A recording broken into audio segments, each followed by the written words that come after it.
सचिन एक सरकारी कर्मचारी था। बड़ी मशक्कत के बाद उसे रेलवे विभाग में नौकरी मिली थी।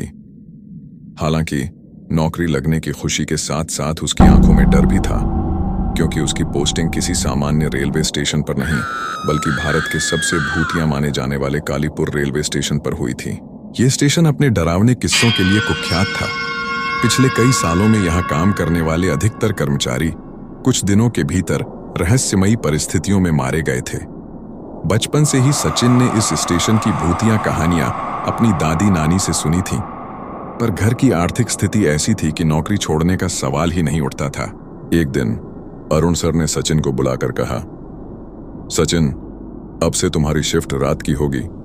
तुम्हें पूरी रात स्टेशन पर अकेले निगरानी करनी होगी। लेकिन सर, मेरी ज्वाइनिंग के वक्त तो दिन की शिफ्ट थी। अचानक से बदलाव क्यों? रात के वक्त इस स्टेशन पर रहना तो खतरनाक है। देखो सचिन, ये नौकरी है और कभी भी शिफ्ट बदल सकती है। और रही बात स्टेशन की, तो जब तक तुम अपने केबिन में रहोगे सब ठीक रहेगा। बाहर मत निकलना। शाम के 7 बजे थे और रात की ड्यूटी 10 बजे से शुरू होनी थी। सचिन भारी मन से तैयार हुआ और 9:30 पर स्टेशन की ओर निकल पड़ा। जब वह केबिन पहुंचा तो दिन की ड्यूटी वाले सुरेश सर अपना बैग उठाकर निकल रहे थे। उन्होंने सचिन के कंधे पर हल्की थपकी दी और चले गए। केबिन में अकेला बैठा सचिन घबराहट महसूस कर रहा था। ध्यान भटकाने के लिए उसने फोन में गाने चलाए और कुर्सी पर लेट गया।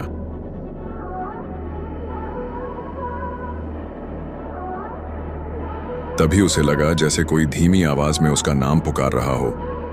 सचिन, सचिन। आंखें खोलकर उसने चारों तरफ देखा, मगर वहां कोई नहीं था।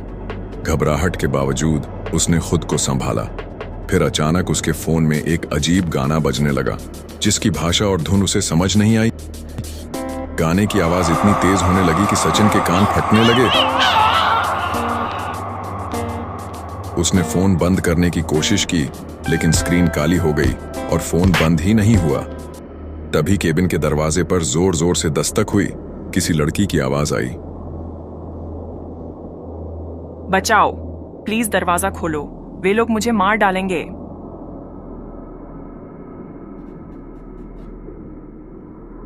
इतनी रात को कोई लड़की यहां क्या कर रही है? सचिन के मन में सवाल उठा। वह डरते डरते दरवाजा खोलने ही वाला था कि सोचा, कहीं यह सब उसका भ्रम तो नहीं। लेकिन लड़की की चीखें और तेज हो गईं। बचाओ, प्लीज दरवाजा खोलो। मजबूरी में सचिन ने दरवाजा खोल दिया। सामने दूध जैसी सफेद रंगत वाली बेहद खूबसूरत लड़की खड़ी थी। उसकी आंखों में डर साफ झलक रहा था। लड़की ने कहा, प्लीज मुझे बचा लो। मैं गोपाल के साथ भाग रही थी, लेकिन मेरे घर वालों ने देख लिया। गोपाल किसी तरह बच निकला, पर मैं पकड़ी गई। सुबह तक मुझे यहीं छुपने दो। सचिन ने उसकी हालत देखकर उसे केबिन में अंदर बुला लिया। वह उसके लिए चाय बनाने गया। चाय तैयार करके जब वह लौटा तो लड़की की चीखें गूंजने लगीं। घबराकर सचिन ने चाय गिरा दी और दौड़ता हुआ बाहर आया। केबिन का दरवाजा खुला था और लड़की गायब थी। फर्श पर खून के छींटे थे।